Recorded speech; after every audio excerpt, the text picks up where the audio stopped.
The Big Ten and the SEC don't care about what's best for the sport. No, I know. They are charged with looking after themselves. So in this, it's this amped up, supercharged world of if I don't do it, they will. Paranoia that's now starting to take hold. Those conferences are going to look out for numero uno. So in doing so, they're going to create a system that's going to be profitable, sustainable, and it's going to end up being okay for every school that's in that boat in those two conferences. But I think it will slowly destroy those who don't get in. Now, what the Big 12 is attempting, if they pull this off, I think they're going to sustain. They're going to be fine adding those programs, and they're going to remain a player. They're not going to be Big 10. They're not going to be SEC level. But a straight merger between the two would keep them in contention for that. So that part of it's going to be interesting. I still don't. It's not just survival for the Big Ten and the SEC. They have raised their profile to a level that, they just got Oklahoma and Texas and then USC and UCLA. Those are two big prizes to bring in. So if Notre Dame jumps into either one of those conferences, that's the biggest one left out there. It's not just about survival now for those conferences. It's about let's run the sport. Let's run college sports. Let's be the ones that we're never going to have to worry about money. I think that's where they're headed.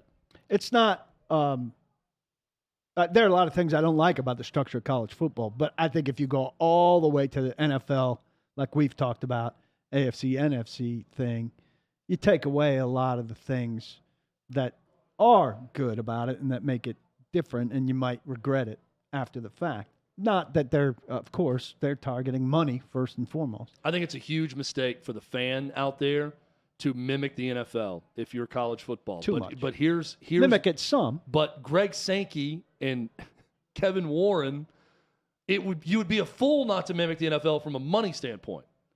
The NFL is king when it comes to money and how they negotiate their television deals. So if you are a business person, you're looking at it saying, why would we not mimic the NFL and what they're doing? But that can run contrary to the fans of your sport that have helped build the sport. Now, I also look at this, and with my piece even, I'm looking at all the possible matchups within a conference if it moves to 24 teams in a mega conference, and I'm thinking there's a lot of really good college football to be played amongst these teams and new and exciting matchups we wouldn't normally see if these teams are now in the conference. Also have to keep in mind, but it's also, it runs contrary to the tradition of the sport. Yeah, and it's not going to be as frequent because it's not a 17-game schedule. NFL, you don't see some matchups for 8 years, right? But it's still a 17-game schedule where you see a lot more. And in college, they're not going to come around quite as often. And I think we're going to miss them. So the other thing to consider is they're already making a ton of money that we know off of the contracts. The college football playoff is separate from the NCAA. The college football playoff contract expires with ESPN in 2025, but after that you don't need a unanimous vote to then expand the college football playoff.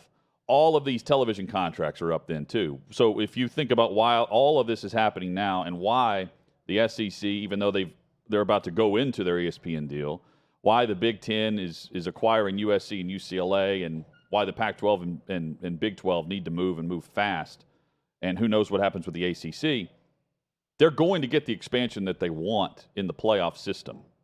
And whether or not that's a part of the NCAA or not, meaning all of the conferences, there will be a have and the have-nots on crowning the national champion as we view it, right? Second, what kind of vote do you need? Well, right now you've got to have all the presidents and ADs on board with moving forward to expand or the commissioners rather, with moving forward to expand the playoff. And that's why we've seen all the bickering back and forth between guys like Greg Sankey and Jim Phillips and others, and de facto commissioners who are, in or out.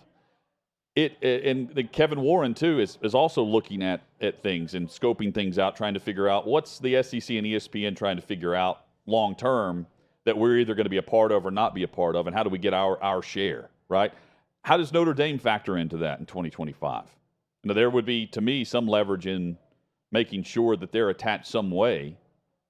There would be some monetary gain for the college football playoff moving forward. And in this question, I'm posing the idea that there's no longer a Power Five, and we're not funneling conference champions per se to the playoff itself based on a system that we have in place. I'm looking at it from a separate angle where you have 2, 3, 4 power conferences, and then you have the rest of college football.